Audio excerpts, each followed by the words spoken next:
Salam, hər vaxtınız xeyir olsun. Bugün 15 fevral 1-ci cəhd magistratura imtahanına düşmüş qəbul sualına dialoq bölümünə baxırıq. Əziz tələbələr, bu cür tapşırığı işləmədən öncə bilirsiniz ki, təbii nəzərinizdə saxlayın ki, dialoq ümumiyyətlə necə başlamalıdır? Təbii burada giriş hissəsi, informasiya olmalıdır. Sonra sual, cavab, əgər məsləhət varsa məsləhət, razılaşma və yekun olmalıdır da.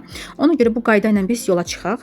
Baxaq görək şərtində nə deyilir? Make up a dialogue, dialoqu qurun, düzəldin mənasında. İndi keçirik bizim cümlələrimizə. Baxın, birinci cümlədə deyir ki, you should take it for a test drive. That way you can check if everything works well. Burada məsləhət xarakteri daşıyır və deyir ki, onu sınaq yürüyüşünə, test yürüyüşünə çıxartmalısan. Beləliklə hər şeyin yaxşı işlədiyini yoxlaya bilərsən.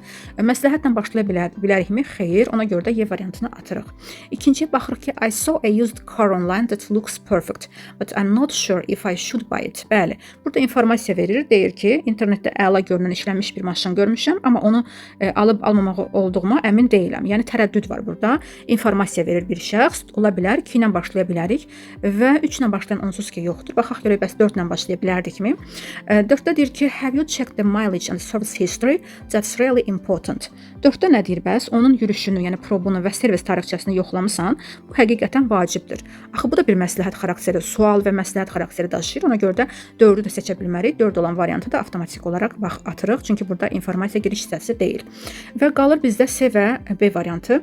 2-dən sonra baxaq ki, 4 verib. Have you checked the mileage and service history? Deməli, that's really important. Bəli, o informasiya verəndən sonra bu artıq sualı soruşa bilər. Elə sualla başlayacaq, C variantımız doğru olacaq. Bəs görək 5 ilə başlaya bilərdimi? O artıq informasiyasını verdi. Exactly. If everything looks good, try negotiating the price before you decide. 5-də deyir ki, tamamilə doğrudur. Əgər hər şey yaxşı görünürsə, qərar verməzdən əvvəl qiyməti, belə deyək də, razılaşdırmağa çalış. Burada axı bu ikinci hissəsini deyə bilər, amma tamamilə doğrudur nə deməkdir ki? Ona görə o hissəsi səhvdir. 5 olan hissəni də atırıq və 2 olan variantla davam edirik. 4-dən sonra gətirəcəyik 3-ü. Bəli, not yet. The seller says it is in great condition, but I want to be sure. Burada deyir ki, hələ yox. Satıcı əla vəziyyətdə olduğunu deyir, amma mən əmin olmaq istəyirəm. Bəli, fikrini bildirir. Deməli, 3-dən sonra gətiririk 1. Bəli, o artıq məsləhət verir. You should take it for a test drive. That way you can check if everything works well. Bəli, ola bilər. Deyir ki, onu sən sınaq yürüyüşünə, test yürüyüşünə çıxartmalısan. Beləliklə, hər şeyin yaxşı işlədiyini yoxlaya bilərsən. 1-dən sonra gətiririk good idea. Deməli, I should also ask if it has ever been in an accident. Altda da deyir ki, yaxşı fikirdir. Həmçinin onun nə vaxtsa qəza olub-olmadığını soruşmalıyam.